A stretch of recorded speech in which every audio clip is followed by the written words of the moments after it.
Então vamos lá, pessoal. Boa noite.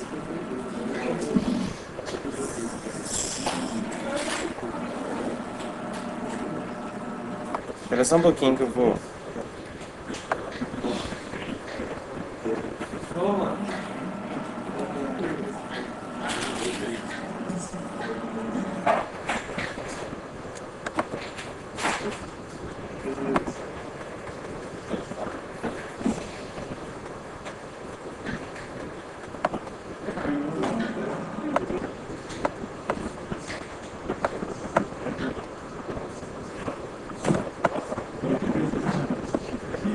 Pior, né, cara?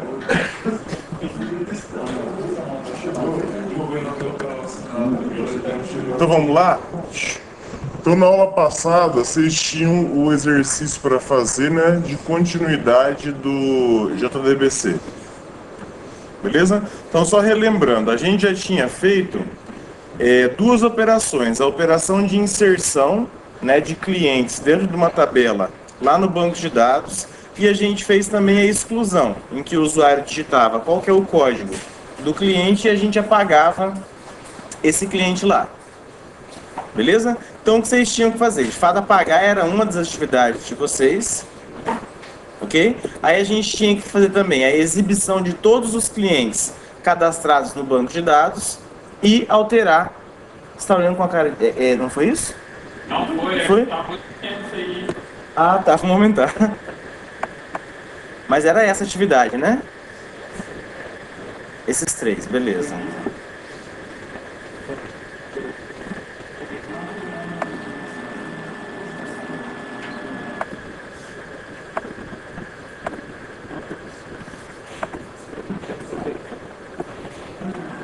Melhorou, né? Foi? Então, beleza. Tá, então o primeiro que vocês tinham que fazer era o excluir, que a gente já tinha feito, né? Ou não? Não. Não tinha feito? Então vou apagar pra gente fazer junto. Vamos lá. No excluir, vamos embora aí. No excluir, o usuário vai informar a gente qual que é o código do cliente que ele quer apagar e a gente tem que apagar esse cliente lá no banco de dados. Ok? Então eu vou criar um método estático. Vou chamar ele de excluir.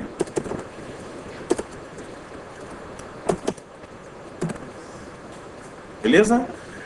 Como eu vou fazer um pouco rápido, quem pretende digitar, eu acho que vai ficar meio acelerado. Então acho que é preferível, nesse momento, só olhar.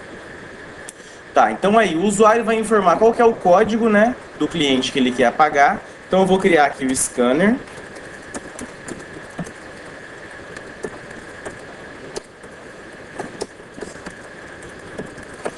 E aí eu vou pedir para ele o código do cliente. O que foi? Beleza? E agora?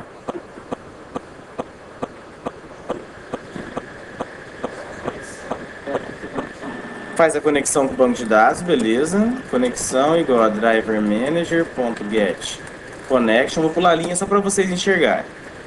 JDBC, PostgreSQL, //localhost 5432, aula 1808, que é o nome do banco de dados. Postgres e Postgres. Beleza? Foi? Tá, então agora o que eu vou fazer? Eu vou adicionar isso daqui dentro de um try-catch, porque o meu método getConnection dispara uma exceção verificada. Beleza? Então isso daqui tudo. Na verdade não precisaria colocar tudo, era só o connection, já seria suficiente para compilar se ele tivesse dentro de um bloco catch.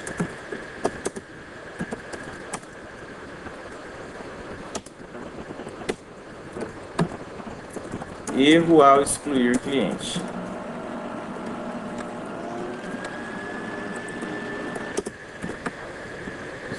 Sim. Gostaria de fazer um método estático só para conferir se esse tipo de banco, antes dele tentar a instalação da exposição? Que nem o do CPF. Entendi. Fica a seu critério, é para organização. A sugestão dele seria dividir, por exemplo, criar lá um outro método para verificar se o código que ele digitou de fato existe no banco. Eu acho que seria interessante. Beleza? Vocês querem fazer ou só excluir direto? Vamos fazer, né? Tá, então ele digitou já qual que é o código. O que eu tenho que fazer aqui é verificar se esse código que ele digitou existe já no banco de dados. Beleza? Eu posso fazer dentro desse próprio bloco try-catch aqui, ou eu posso criar um método auxiliar que faça isso para mim. Ok? Então eu vou criar aqui um método, né? Então cliente existe, ok? Eu vou passar para esse método essa conexão que eu acabei de criar, porque lá nesse método eu vou precisar mandar uma instrução SQL, ok? E envio também o que mais? O código que ele acabou de digitar. Então, se esse cliente aqui existe, óbvio que vai dar erro aqui porque esse método não existe ainda. Ok? Então, se cliente existe, ok? Aqui dentro eu vou apagar ele. Se não existe, vou mostrar uma mensagem. Então, cliente inexistente.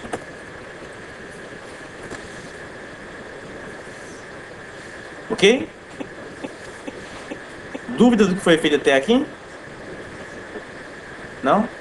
Tá, então seguindo. Vou criar agora esse cliente existe. Ok? Então, vou criar um método aqui paralelo ao método excluir. Retorno dele, boolean, cliente existe, vai receber a conexão, que eu vou chamar de C, e vai receber qual que é o código do cliente que eu quero analisar se ele já existe ou não. Ok? Para eu saber se um cliente existe no banco de dados, o que eu posso fazer é, mando um select com esse código que ele está informando. Se ele retornar algum registro, é porque existe. Se ele não retornar nenhum, é porque não existe. Beleza? Igual a gente fez com o CPF.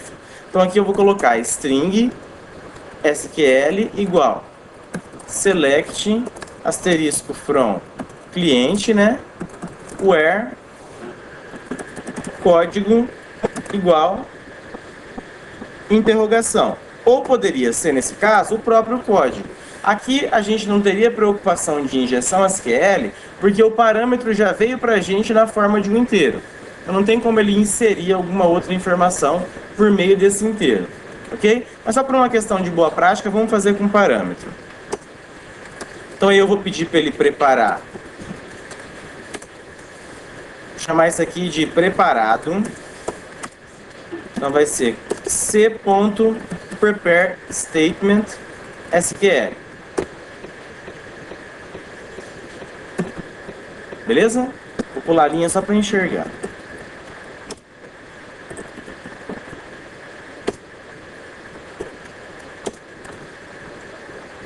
Ok? E aí vou configurar quais são os parâmetros que eu tenho. Então o primeiro parâmetro e único, ele é de qual tipo? Inteiro. Então set int, primeiro parâmetro, substitua ele por código. Ok? E aí agora? Agora eu executo ele lá para pegar o result set, né? Como que eu faço isso? Qual o método que eu chamo para mandar uma instrução e pegar o retorno dela? Execute query, né? Então aqui vai ser preparado.execute query, que ele vai retornar para mim um result set, que eu vou chamar de, sei lá, resultados.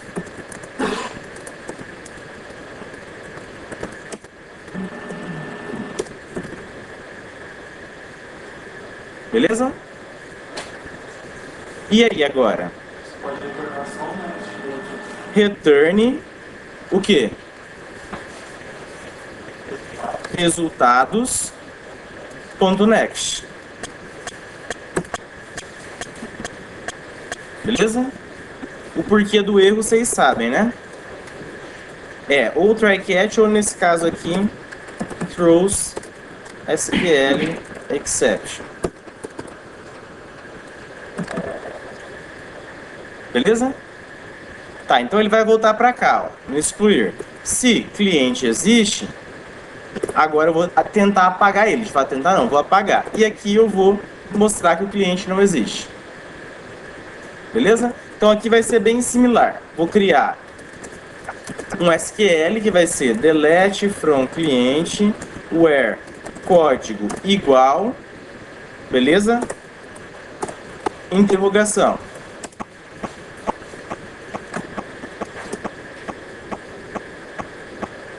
Ok? E aí, mesma coisa. Crio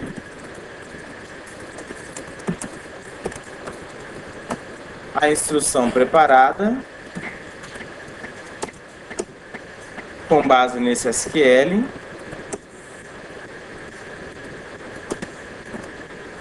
Beleza?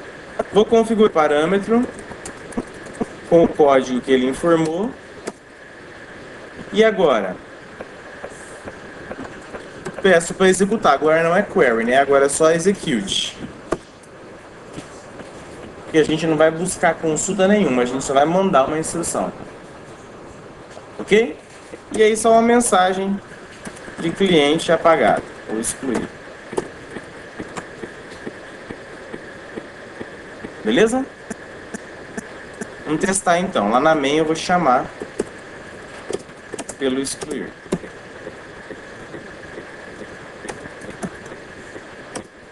Vou só ver quais são os dados para ver se funcionou.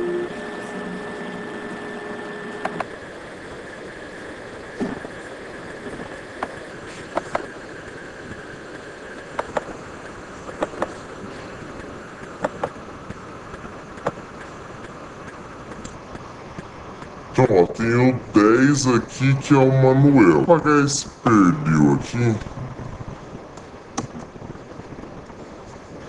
Então, vamos lá, perdeu é código 6. Primeiro eu vou digitar um código que não existe, código 20.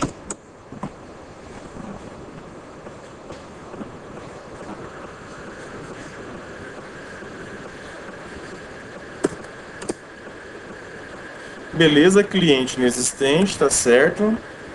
E agora eu vou digitar o código 6. Beleza, cliente apagado. Se eu atualizar aqui, beleza, apagou. Dúvidas? Não? Ah? Foi, né?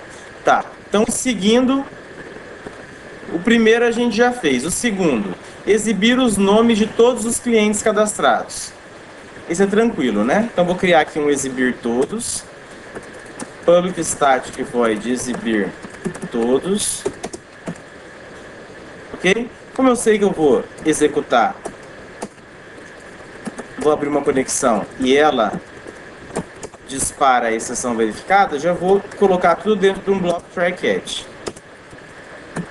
Erro ao exibir clientes. Beleza?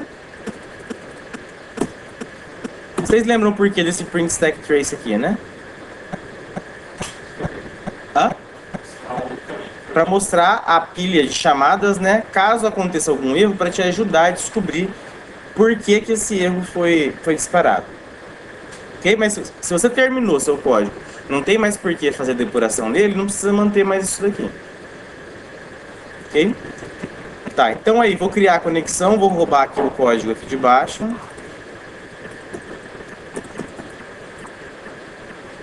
Nem precisa de scanner, né?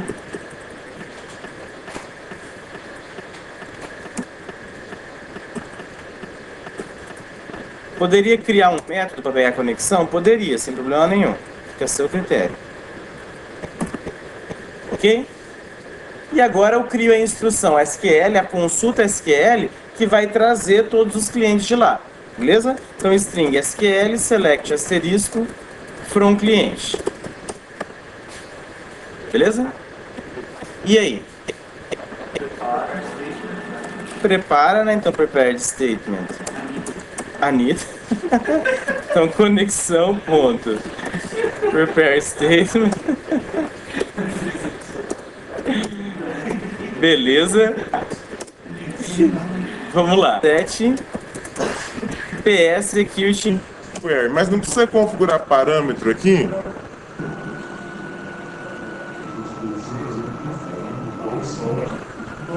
Não, porque você não tem parâmetro lá na SQL, né? Aqui não tem nenhuma interrogação que precisa ser substituída. Então não tem por que configurar parâmetro. Hã? Isso é. Aqui então, dentro desse objeto referenciado pela variável rs, eu tenho um objeto que contém todos os dados da consulta que eu fiz no banco de dados. Ok? Agora o que eu preciso fazer? Observar cada um desses dados e mostrar na tela. E agora, José? While rs.next. Alguém não entende o porquê de while rs.next? Tipo assim, por que a gente mandou esse while rs.next aqui? Por quê, né? Porque é o seguinte, ó. Esses dados que vêm dentro do objeto, que está aqui referenciado por essa variável result7, estão dentro desse, os dados estão dentro desse objeto, ok? Por padrão, o que ele faz? Ó, é similar aqui. Na hora que você fizer a consulta, ele vai trazer uma tabela igual essa daqui. A diferença é que ele sempre vai considerar que uma determinada linha, um determinado registro, está sendo considerado como registro atual. Então, na hora em que você faz a consulta, a linha que ele considera como sendo a linha atual é a linha anterior à primeira. Ok? Então, essa linha aqui de cima. Ó. Como que você faz para pular para a linha seguinte? Você chama pelo método next do result7. Então, na hora que você chamar por rs.next na primeira vez, ele vai parar nessa linha. Se você chamar rs.next de novo, ele vai para essa. Chamar o rs.next de novo, vem para essa. Chamar ele mais uma vez, vem para essa. Na linha em que ele está posicionado, você consegue observar os valores das colunas. Até aí, beleza? Então, ó, se eu colocasse uma vez só rs.next, ele estaria parado em qual linha, considerando esses resultados aqui? Na primeira, ok? A gente viu que a gente consegue pegar os valores das colunas. Por exemplo, se eu quiser saber qual que é o nome do registro que está posicionado lá no rs, eu coloco rs. Como o nome é string, get string. Né? Get string nome. Isso daqui vai me retornar qual que é o nome do registro que está posicionado lá no rs. No nosso caso, é esse primeiro. Tá aí, beleza? Na frente do Rodrigo é o Cláudio. Até aqui foi? Então, beleza. Só que para o nosso caso, a gente não quer mostrar só o nome do primeiro registro. A gente quer mostrar de todos. Ok? Então, concorda que eu vou ter que chamar esse rs.next várias vezes? Né? Uma vez só não vai ser suficiente, porque se eu chamar uma vez, ele vai mostrar só do primeiro. Se eu chamar duas, do primeiro e do segundo. Tá, mas se apareceram 50 clientes, eu vou ter que chamar manualmente o next 50 vezes? Não, o que eu faço?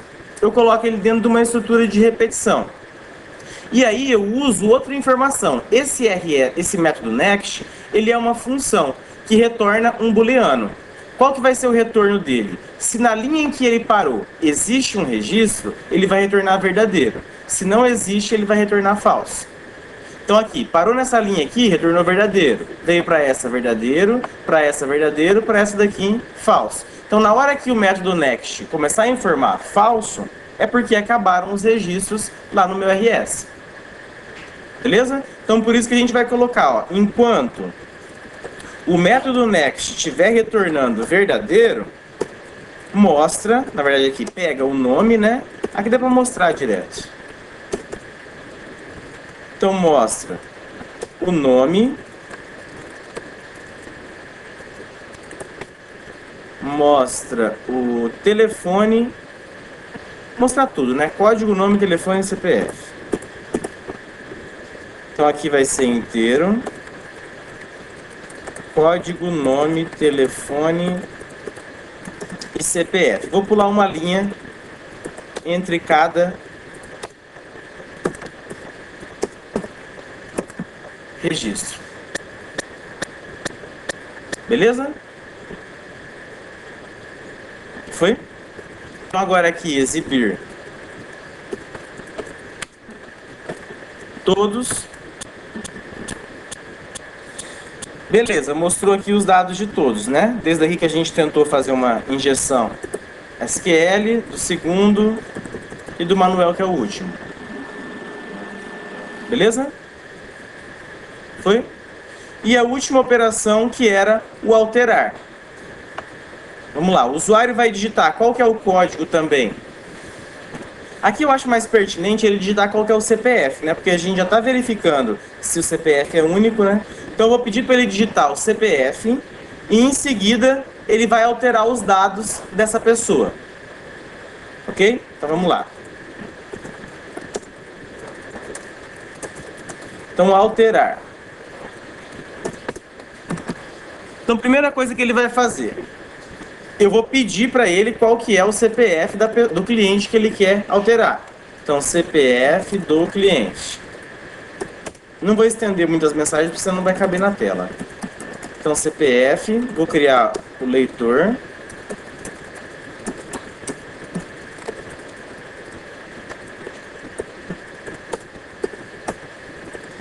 E aí leitor.nextLine. Beleza? Vou criar a conexão.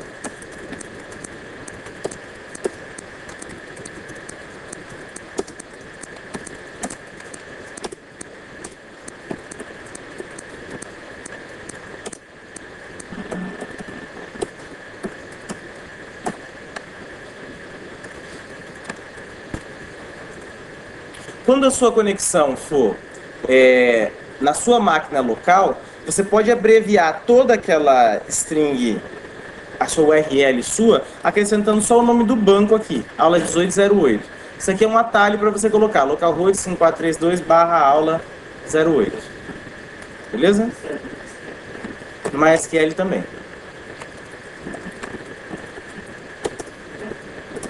Postgres.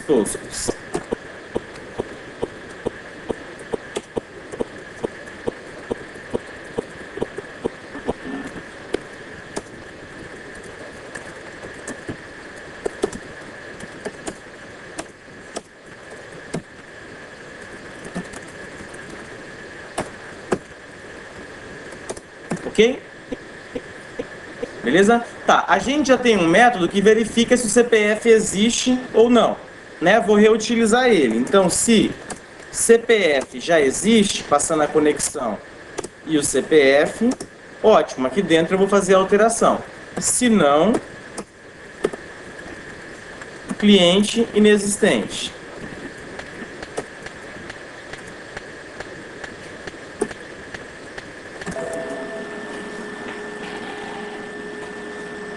Beleza? Do contrário, eu tenho que ler qual vai ser o novo telefone, o novo nome. É só, né? Nome e telefone. Beleza? Então aí, string, nome, digite o novo nome, leitor.nextLine e digite o novo telefone.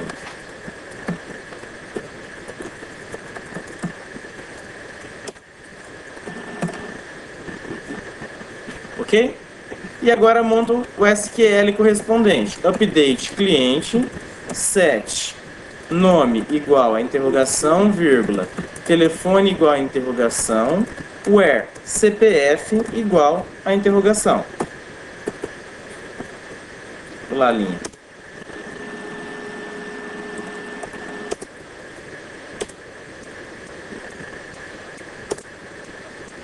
Certo? E aí prepara conexão ponto prepare statement SQL. Então set string, o primeiro vai ser nome, segundo telefone, terceiro CPF. E aí pede para executar.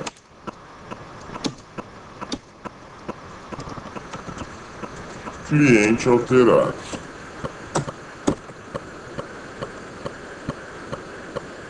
Beleza? Vamos testar. Então aqui, alterar. Vou pegar um que já existe. é o 8.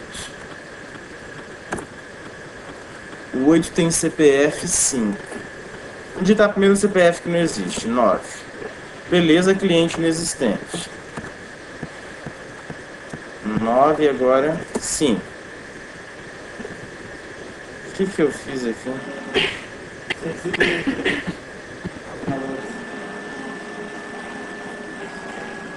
Ah, é, lá no meu CPF já existe, a gente estava mostrando a mensagem. Quem que tinha aquele CPF? Depois a gente tira.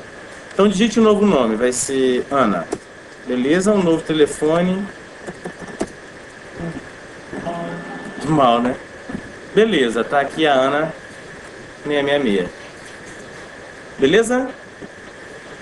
E, quando eu estava fazendo umas pesquisas aí, Aham. ele falava muito assim, tipo assim, as execute update, precisa colocar isso. E aí a gente Tem. ali só usou execute. Na verdade tem diferença do execute para o execute update, eu não lembro com certeza. Se não me engano, o execute update ele retorna quantas linhas foram alteradas com a sua última instrução. Mas tem que ler a API para ver qual que é a diferença dos dois. Beleza? Ok? Seguimos. Tá, depois eu subo então o código para vocês e vamos para a interface.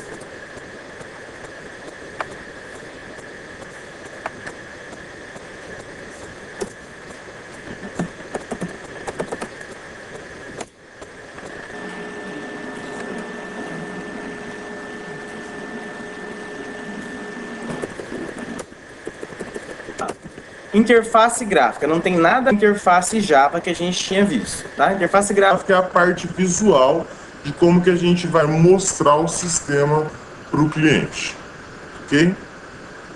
A parte de interface gráfica do Java, parte desktop, ela é comumente feita pelas classes que pertencem ao pacote JavaX Swing. Beleza? Então assim, geralmente quando você vai desenvolver uma aplicação desktop no Java, você vai utilizar essas classes. Então assim como muitas coisas nessa disciplina que a gente vai ver, o intuito vai ser, quero fazer tal coisa, existe uma classe que faz isso, vou lá, leio essa classe e vejo como que ela funciona. Okay? Especificamente para aquilo que a gente vai ver aqui no curso, eu já passo para vocês o que é o básico. Aí vocês só vão tentar entender o restante e saber como utilizar. Beleza? Então vamos lá. Então eu vou criar uma janelinha simples, que vai ter dois campos em que o usuário vai digitar um número e depois outro número, e vai ter um terceiro campo em que ele vai mostrar qual que é a soma desses dois números. Beleza? Tá, então a classe que a gente utiliza para de fato criar uma janela é a classe JFrame, lá do pacote JavaX Swing. Então o que eu faço? Cada objeto que eu crio vai corresponder a uma janela no meu sistema. Então, para esse caso, JFrame, vou criar aqui um objeto que eu vou referenciar ele pela variável janela, e aí vou criar esse objeto. Então, nota que é tudo a mesma coisa que a gente já aprendeu, ou deveria ter aprendido, em LP2, né? Então, ó, eu tenho uma variável chamada janela, da classe JFrame, estou criando um objeto de JFrame referenciando para essa variável. Beleza? Tá. Então agora o que eu vou fazer? Se eu executar esse código aqui, você vai ver que não vai acontecer nada. Por quê? Porque a janela, o objeto que você criou, por definição da classe JFrame, para você mostrar ele, você tem que chamar pelo método setVisible. Ok? Então se eu colocar aqui janela.setVisible, ele vai esperar um parâmetro booleano, true mostra a janela, false esconde a janela. Ok? Então agora, feito isso, se você executar, sua janela vai aparecer aqui no canto, discreta.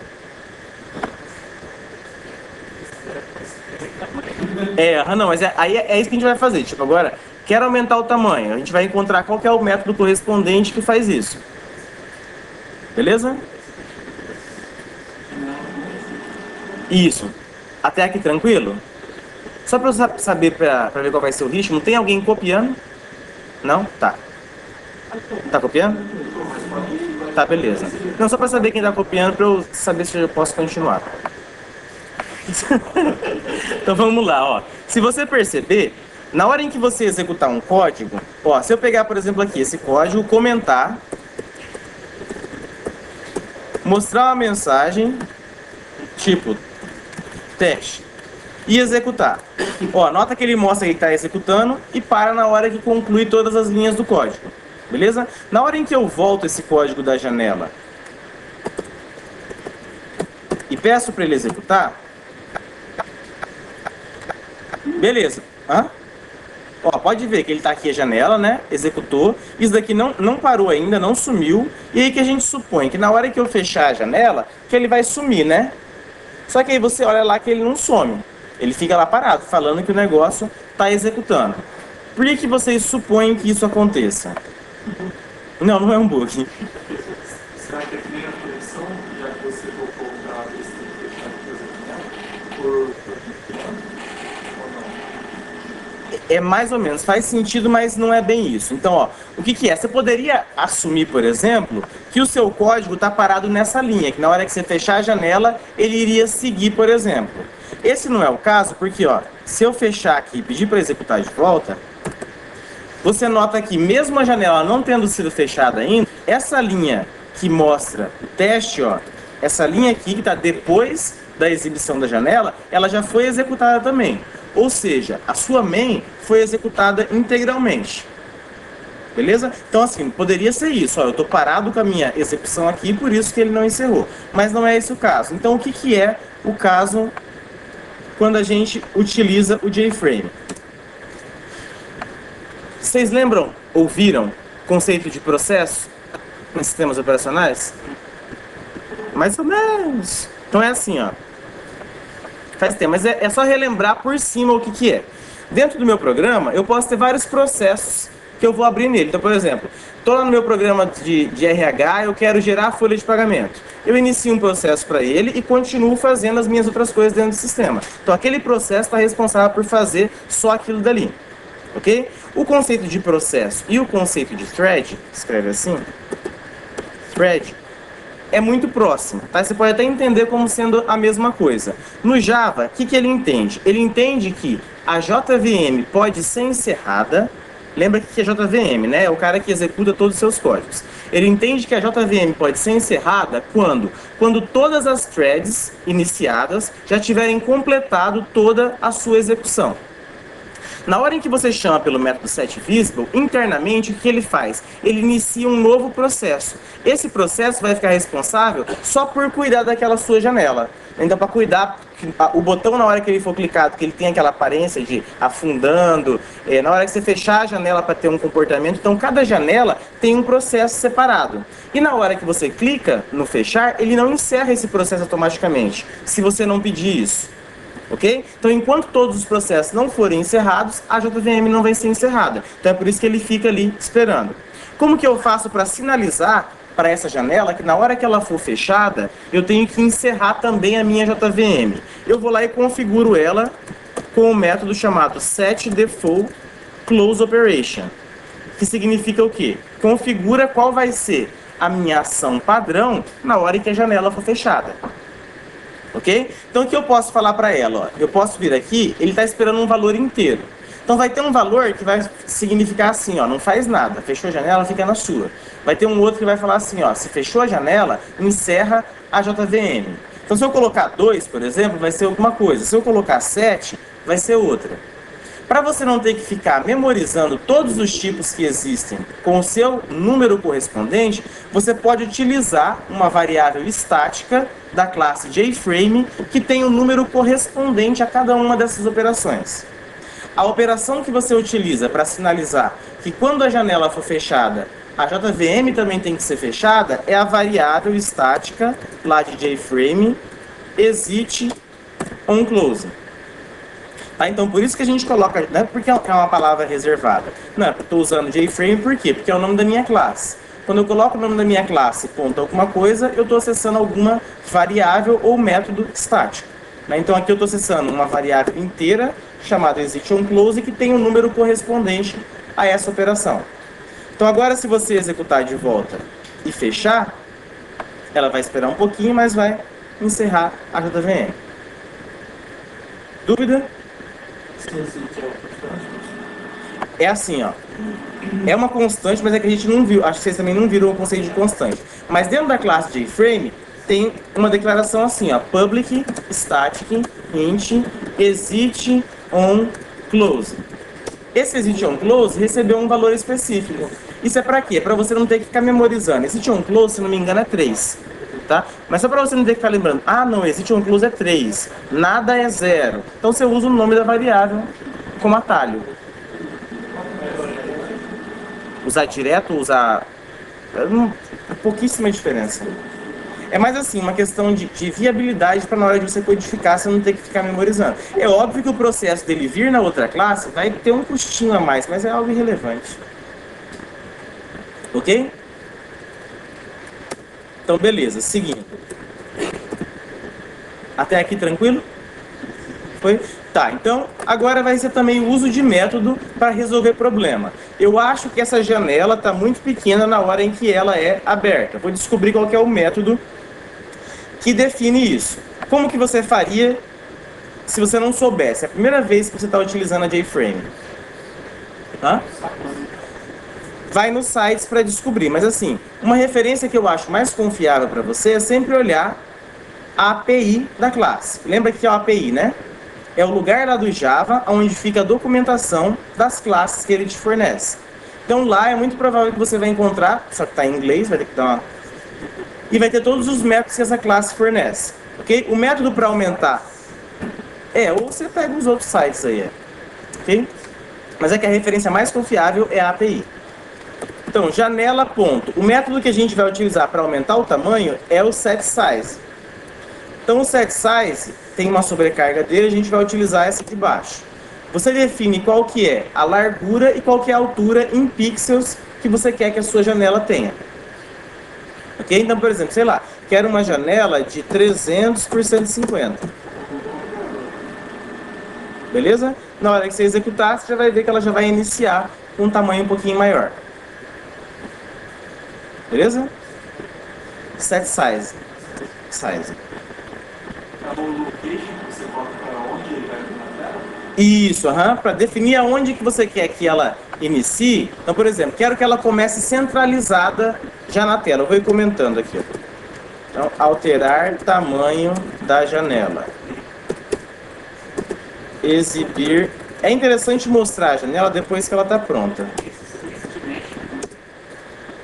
Já explico. Já explico, Operação ao fechar a janela. O setSize com dimension, geralmente quando a gente tem sobrecarga de métodos, os métodos fazem a mesma coisa, tá? Aqui a diferença é que o quê? Eu poderia definir o meu tamanho utilizando um objeto da classe dimension, que ele tem internamente dois atributos. Na hora que eu tentar construir ele, só importar. Você vai ver que vai existir um construtor em que você passa internamente a altura e a largura. Então, assim, é uma forma alternativa de você configurar a largura e a altura da sua janela. Beleza? Dá na mesma usar um ou usar o outro. Tá aí, beleza? E aí, pra gente definir que a janela vai ficar centralizada, então, centralizar janela. Janela.setLocation relative to, engole esse nulo aqui. A gente vai entender o porquê.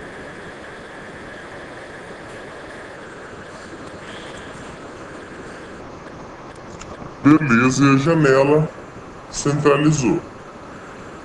Ok? Aí você vai descobrindo os outros métodos. Então, quero que coloque um título aqui igual tem o NetBeans. Então, beleza, vou lá utilizar o método setTitle. Então, janela.setTitle, calculadora. Título da janela. Então, aí, calculadora. Beleza? Até aqui tranquilo, né? Simples, né? Tá, então seguindo, agora o que a gente vai fazer? Adicionar os componentes dentro da janela para a gente começar depois a mexer neles, a manipular eles. Ok? A ideia vai ser o quê? Vejo qual que é o componente que eu quero inserir na minha janela e encontro qual que é a classe correspondente. Então, quero colocar um botão. Vou lá e descubro qual que é a classe que o Java já tem pronta, que representa um botão. Quero um campo de texto, mesma coisa. Ok? Só para a gente saber, campo de texto, a classe que representa o campo de texto é a classe JTextField. Então, o que eu vou fazer? No nosso caso, eu vou ter um campo para o primeiro valor, o campo para o segundo valor e o campo para o resultado. Então, eu vou ter 3 campos de texto. Então, eu vou ter que criar 3 objetos JTextField, que eu vou chamar de campo 1, todos eles da JavaScript Swing, tá? O problema, a gente já vai entender, o problema de arrastar os elementos é o gerenciamento de layout, que a gente já vai falar sobre ele. O NetBeans, ele respeita os gerenciadores de layout do Java, só que ele também tem a opção de você definir como é que você vai desenhar a tela. O problema é que para ele manter o layout do jeito que você arrastou lá, ele vai adicionar um monte de código para manter aquilo dali rígido, né? E outra, ele não vai garantir para você que a gente vai ter o... não sei como que traduz, ser responsivo, né? Então, tipo assim, se você diminuir a janela, ele vai permanecer os dados na onde ele estava. Ok? Então vamos lá, seguindo. Então eu vou ter 3 campos. Então campo 1, campo 2, campo 3. Mas assim, depois que vocês aprenderem, não tem problema utilizar a parte gráfica, sem problema nenhum. Só não é recomendado quando você não sabe o que ele está fazendo, porque para dar manutenção depois é muito código que ele gera. Beleza? Então, seguindo. Então, criei os 3 campos, um que vai ser o primeiro valor, o outro que vai ser o segundo e o terceiro onde vai estar o resultado. Beleza? Se eu executar isso daqui, não vai acontecer nada. Por quê? Porque eu não pedi para ele fazer nada. Ele criou de fato os botões, só que eu não criei associação nenhuma entre botão e janela. Que eu poderia ter dentro desse meu código 10 janelas. Como que ele vai saber se o primeiro campo vai estar na janela 1, na 2, enfim, em qual delas? Ok? Para a gente fazer isso, a gente adiciona à janela o respectivo componente. Antes de adicionar os componentes na janela, a gente tem que definir qual que vai ser, agora que entra isso, o gerenciador de layout da minha janela. O que é gerenciador de layout? É o cara que vai definir como que os componentes dessa janela vão ser arranjados ali dentro. Então, por exemplo, se ele vai ficar mais à esquerda, se ele vai ficar à direita, é o gerenciador de layout que vai definir isso daí. Ok? O gerenciador de layout que a gente vai ver hoje é o grid layout, que ele faz o quê? Ele divide a sua tela em uma tabela. Então, por exemplo, você fala, eu quero que a minha janela tenha 3 linhas e 5 colunas. Ele vai colocar cada elemento numa célula dessa daí. Ok? Como que eu faço para definir que minha janela vai ser gerenciada por um grid layout? Eu utilizo o método setLayout da janela. Então, janela.setLayout.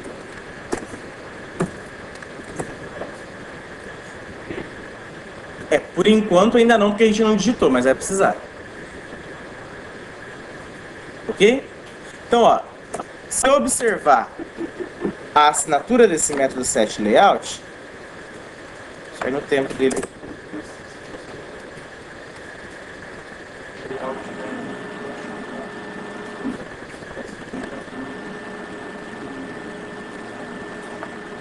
Beleza? Então ele está esperando aqui um Layout Manager. Então o que eu vou passar? Qualquer classe que seja Layout Manager. Uma das classes que a gente tem é a Grid Layout, que Layout Manager é uma interface. Então ela implementa essa interface. Então o que eu vou fazer? Eu passo um objeto de Grid Layout. Como ele é Layout Manager, ele é aceito no método setLayout. Então aqui o que eu estou fazendo?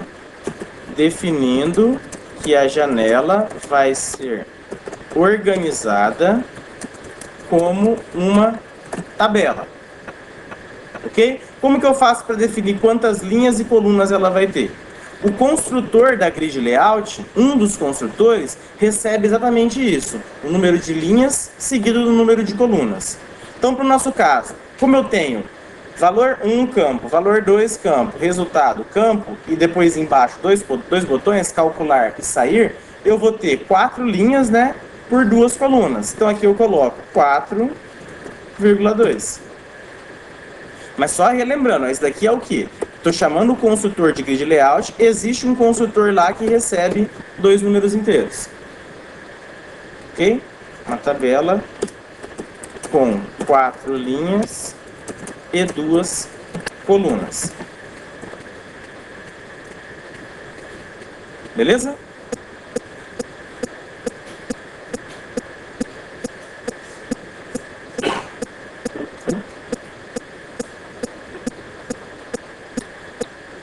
Certo. O modo de inserção dos elementos, quando a gente utiliza o gerenciador de layout, grid layout, é preencher primeiro as linhas. Então o que ele faz? Começa da esquerda para a direita e vai preenchendo a linha. Na hora que você adicionar o primeiro, ele vai ficar na posição mais esquerda superior. Né? O próximo vai ficar à direita dele, depois o outro à direita, até completar a linha. Completou, vai para a linha de baixo. Então, se não tiver nada, você tem que adicionar vazio até ele pular de... E você pode adicionar, por exemplo, um painel, alguma coisa que preencha aquele espaço.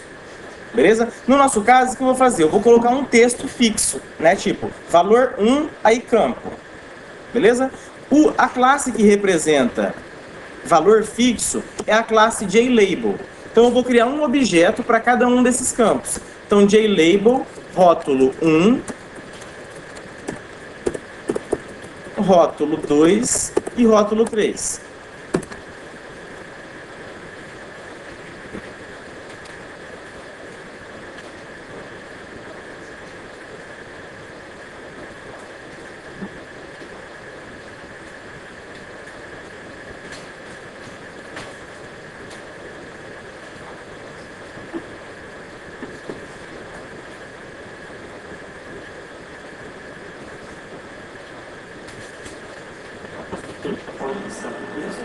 Tem, a gente já vai ver. Ok? Tá, e aí agora eu posso já inserir os elementos. Para eu adicionar, eu vou utilizar o método add, de adicionar. Então, janela.add, seguindo a ordem, então eu tenho que adicionar primeiro o rótulo 1, depois o campo 1. Alguém não entende o porquê? Beleza. Em seguida, rótulo 2, campo 2. Por fim, quase por fim, né? Rótulo 3, campo 3.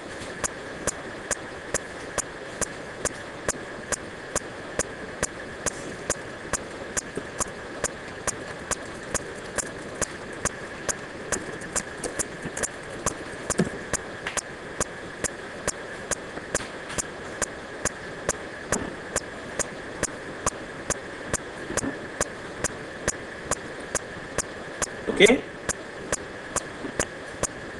Seguindo ao que a gente previa, faltam os 2 botões. Cada botão você vai criar ele utilizando a classe JButton. Então, botão 1,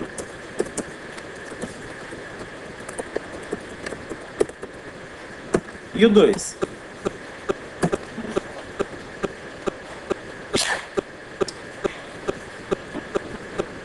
E aí, seguindo a mesma ideia, adiciona lá embaixo o botão 1 e o botão 2.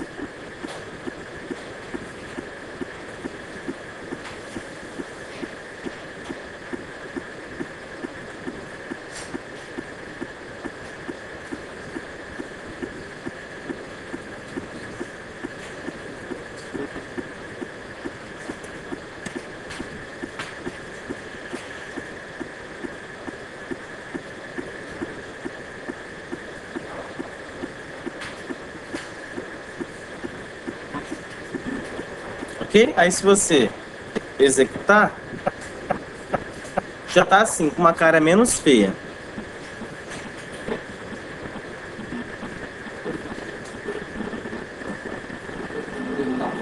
Hã? Isso, botão são os 2 últimos.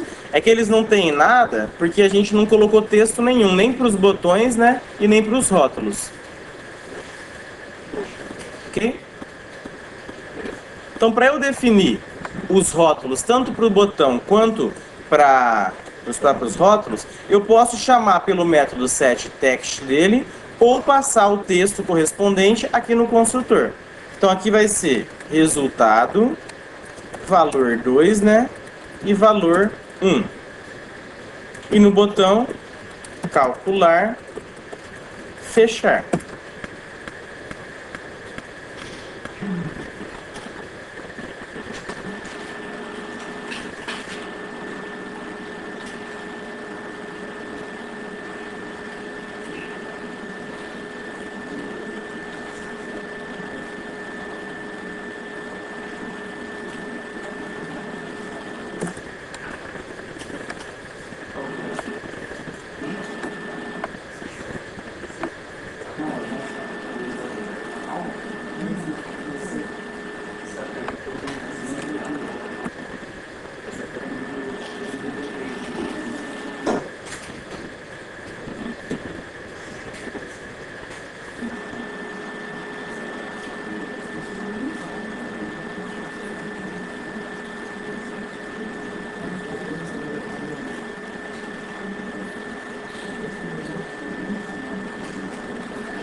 Beleza? Foi? Tá. Então a nossa tela está criada. Só que aí a gente tem os botões que deveriam... Eu posso até digitar aqui os valores, né? Só que aí os botões que deveriam fazer alguma coisa, por enquanto não fazem nada. Né? Não faz nada, óbvio, porque a gente não mandou ele fazer nada. Ok? Então como que a gente faz para dizer para o botão fazer alguma coisa? Então a ideia é a seguinte. A própria classe JButton, ela tem implementado dentro dela a seguinte funcionalidade. Na hora em que o botão for clicado, eu vou avisar aos meus ouvintes que eu fui clicado. O que é esse tal de ouvinte? Esse ouvinte é um objeto qualquer que vai ser notificado. Ó, o botão tal foi clicado. Aí é esse ouvinte que vai definir qual vai ser a ação a ser executada. Ok? Como que eu faço para adicionar esse ouvinte a cada um dos botões? Eu vou utilizar, não precisa nem copiar porque não vai funcionar agora. Eu vou adicionar ele utilizando o método add action listener. Beleza? Se você olhar a assinatura do add action listener, você vai ver que ele está esperando receber o quê? Como parâmetro? Um action listener. Ok? Se você entrar na documentação do Action Listener, lá na Oracle,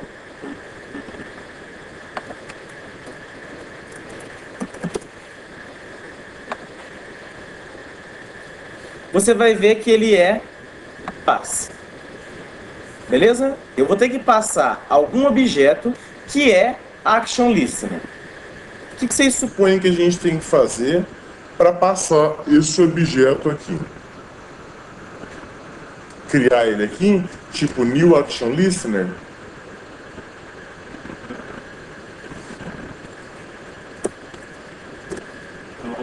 Não, por quê? Ele vai executar alguma ação, então você vai ter que implementar essa ação também. Pode ser, mas vamos relembrar o conceito. Beleza? Action Listener é uma interface, né? Qual que é a diferença? Por exemplo, se em vez de aqui interface eu tivesse class. Você vai achar alguma classe que esteja executando essa interface. Isso, eu vou ter que criar um objeto aqui de alguma classe concreta que implemente Action Listener. Por quê? Porque por definição interface a gente não pode criar objeto dela. Ok? Tá, mas eu falo para vocês que não vai... É óbvio que não vai existir uma classe que, por exemplo, nesse caso, faça a soma dos dois botões. Né? Por quê? Porque é uma regra de negócio muito particular do nosso problema aqui. Ok? O que eu vou fazer então? Eu próprio vou criar essa classe. Então eu vou criar uma classe normal, que vai ser, vou chamar ela de ouvinte do botão fechar. Vou começar por fechar, que vai ser o mais fácil.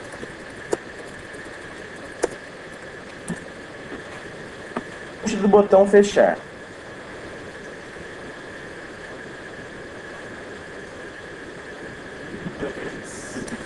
Implements Então, a ideia é a mesma. Então, tudo que a gente aprendeu continua valendo para as classes que são implementadas pelo Java também. Então, tem que importar ela da mesma forma. Na hora que eu terminar de importar, ele vai chiar aqui comigo. Por quê? Porque uma interface internamente tem métodos abstratos. Então, aqui o que ele está te falando é isso. A sua classe é concreta, você não implementou um tal de um método chamado ActionPerformer. Então, vou pedir para ele implementar aqui. Precisa desse override aqui? Necessariamente não. Só é interessante. Para você próprio enquanto programa. Isso mesmo. Beleza? Foi? Tá, então ó, já criei uma classe concreta que é ActionListener. Então agora aqui eu consigo passar para ele um objeto que é ActionListener. Pode ver que ele vai até compilar. Ok? Então qual que é a lógica interna do JButton? O que ele vai fazer é o seguinte, ó, na hora que eu for clicado, pega o objeto ouvinte que está associado a mim, ó, que foi associado aqui, e chama pelo método ActionPerformer dele. Então como que ele sabe que esse meu objeto aqui vai ter um ActionPerformer? Ele sabe por quê? A interface que foi criada já tem o método ActionPerformer lá dentro. Então todo objeto que vai implementar aquela interface obrigatoriamente vai ter que ter esse método também. Então o que ele faz é, ó, eu sei que lá dentro vai ter um ActionPerformer. Pega esse objeto e chama pelo método ActionPerformer dele. Ok? Então se aqui dentro eu colocar, por exemplo, um systemout, fui clicado e executar lá a minha janela e clicar no botão fechar, só que eu botei botão 1, né? Tem que ser botão 2. Se você executar e clicar agora no botão fechar, você vai ver que vai aparecer lá, cada vez que você clicar, um fui clicado.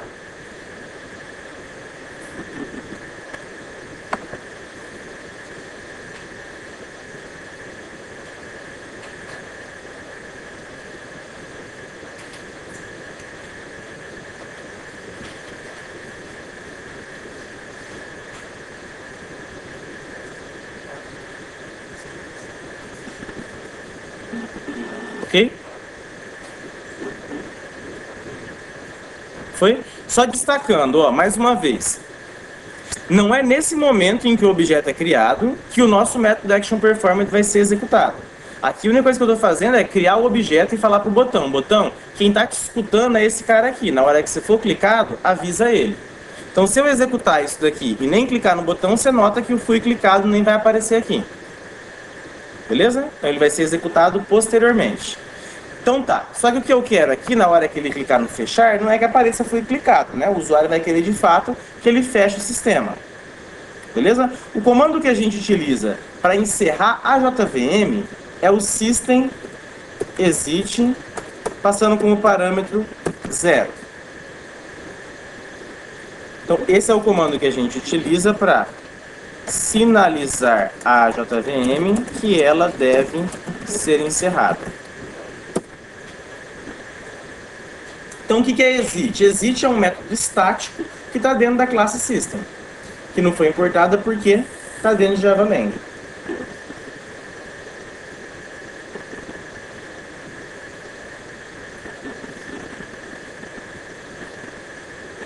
Ok? Então, agora, se você executar, beleza, fechar uma OI. Fechar funcionando. Beleza? Seguindo a mesma ideia. Como é que eu faço agora? Eu quero que na hora que ele clique no botão 1, apareça o texto fui clicado. Na hora que ele clicar no 2, que de fato feche a janela. O que você faria? Ou tem como implementar tudo dentro do mesmo listener? E tem, mas com base no que a gente sabe, o que você faria assim? Tipo, você precisasse fazer agora. Criaria outra classe, mas essa ideia que você falou a gente vai explorar também. Cria uma outra classe, né? Então, o ouvinte do botão calcular.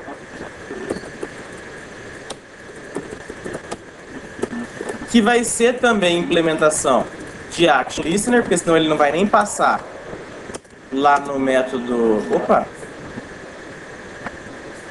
lá no método add.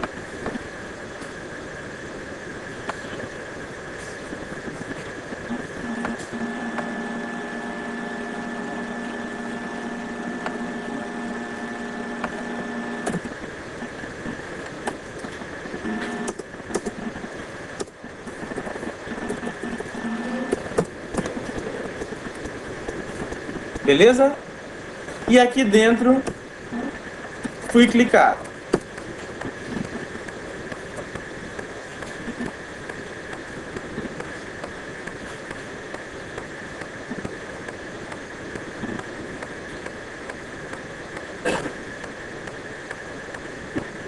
Se eu executar lá, funciona? Já vai aparecer foi clicado?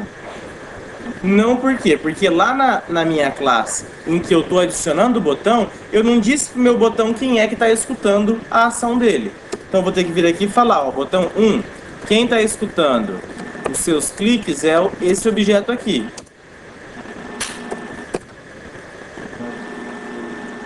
E agora se eu executar, beleza, fui clicado e fechar.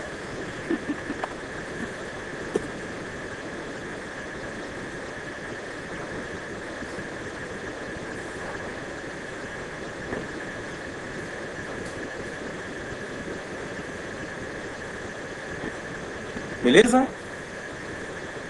Tá. Só que o nosso botão calcular, de fato, ele tá com uma ação, mas não é a ação que a gente queria, né? Se ele digitar dois valores aqui, eu queria que ele somasse e mostrasse o valor aqui nesse último. Ok? Então, na hora em que ele for clicado, eu vou ter que, de alguma forma, aqui dentro, pegar os valores que ele digitou nas duas caixas de texto, somar e mostrar na terceira. Ok?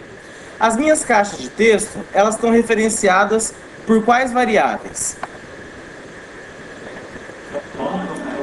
Campo 1, campo 2 e campo 3. Beleza? E aí, como que a gente faz para acessar esses objetos daqui? Do jeito que está lá, sem fazer alteração lá. Mas sem alterar lá. Não vai conseguir. Sem alterar aqui dentro, eu não vou conseguir, por quê? Porque variável de método só é visível dentro do próprio método. Beleza? Então, o que eu vou fazer? O que eu vou fazer aqui é o seguinte, eu vou compartilhar essa minha variável que está lá com esse objeto aqui também. Na hora em que ele for criado, eu vou falar para ele assim, ó, ouvinte, na hora que você for clicado, os componentes que você vai observar o valor é esse daqui, e você vai escrever nesse terceiro. Como que eu vou fazer isso? Aqui dentro eu vou falar para ele que ele vai ter também 3 referências de campo. Eu vou chamar de C1, só para não ficar com o mesmo nome, C2 e C3. C1, C2 e C3.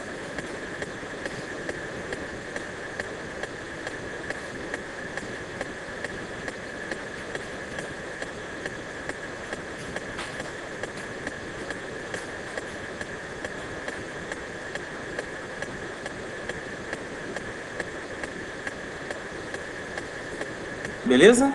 E eu preciso que essas 3 variáveis apontem cada uma delas para o mesmo objeto lá da outra classe. Ok? Então o que eu vou fazer? Ó? Eu vou criar aqui um construtor. Mas pode ter construtor aqui? Pode. Essa classe é normal como qualquer outra. Ouvinte do botão calcular.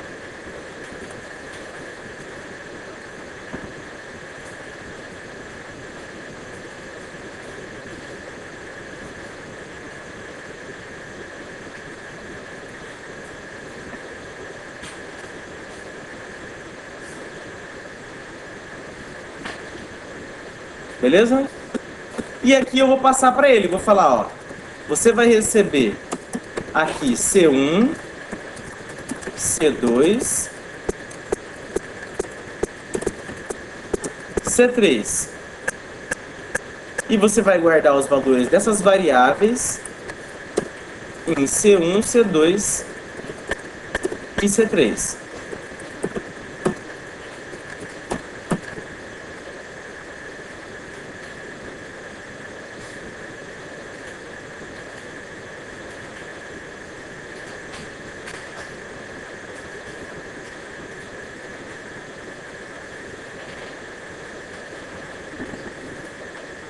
Vocês lembram o porquê do this ponto, né? João? Lembra? O porquê do this ponto? Esses parâmetros da própria classe, porque na classe, Por o quê? a perfil da classe, que é o objeto. Aqui é porque ó, os meus parâmetros têm exatamente o mesmo nome dos meus atributos. E aí ele precisa saber que eu tenho que adicionar o valor desse cara nesse cara aqui. Só que eu vou colocar C1 é igual a C1, ele vai entender que é tudo a mesma coisa. Sim, para atribuir o valor de C1 ao valor de C1 da classe. Isso, então aí eu coloco this.c1 para referir a ele, que é esse daqui. Beleza? E agora, como é que eu passo de lá esses valores para serem pegos aqui? Dentro da atribuição, dentro do construtor, né? Dentro dos parâmetros do construtor aqui, eu passo campo 1, campo 2 e campo 3.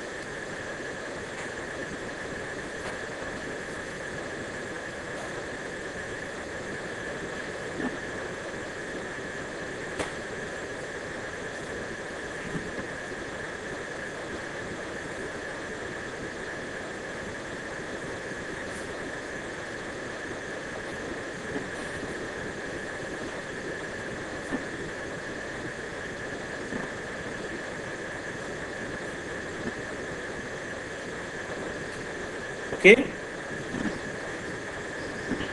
Tá, então agora o que eu vou fazer? Ó? Aqui, eu já tenho aqui dentro dessa minha classe quais são os objetos referentes a cada um dos campos.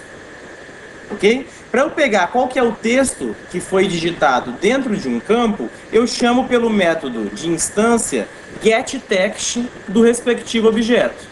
Então, por exemplo, se eu quiser saber o que está escrito no primeiro campo, no momento em que esse método actionPerformer foi invocado, eu coloco c1.getText e ele vai me retornar isso numa string. Ok? Então, ó, eu tenho já a minha variável de referência C1, que eu capturei a informação lá da outra classe, na verdade, que me foi mandada para cá. E aí, aqui na hora em que o método for chamado, o actionPerformer, eu chamo pelo getText e pego o texto que está dentro do campo 1. A mesma coisa vai valer para o campo 2. E o 3 eu não preciso pegar.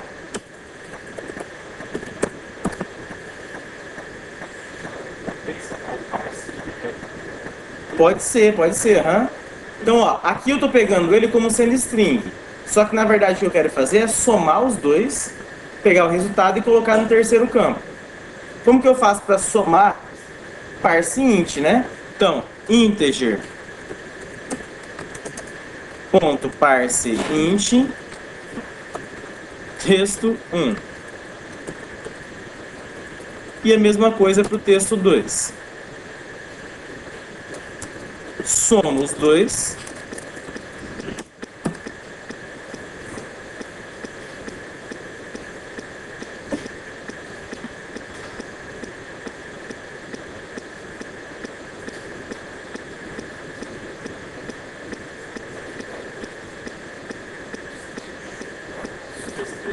Ok?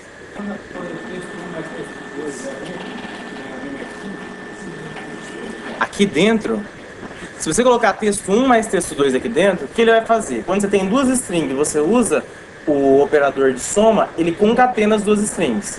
Então o que ele faria? Se você digitasse 5 e 6, ele transformaria isso tudo em 56. Ah, daria. Aqui mais integer parse daria.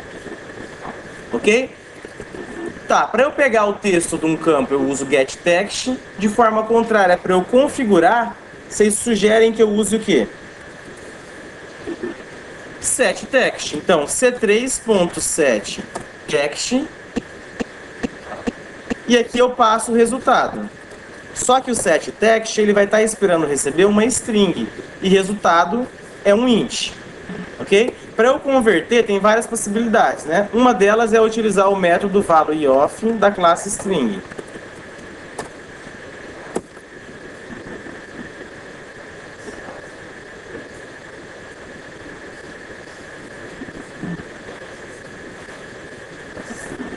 parse string.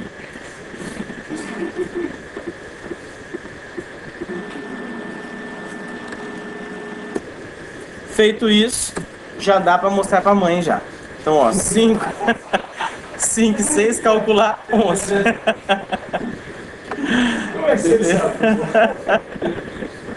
Eu sei que eu mostrava para mim também, quando eu consegui. Beleza? Tá, na aula que vem a gente explora um pouco mais.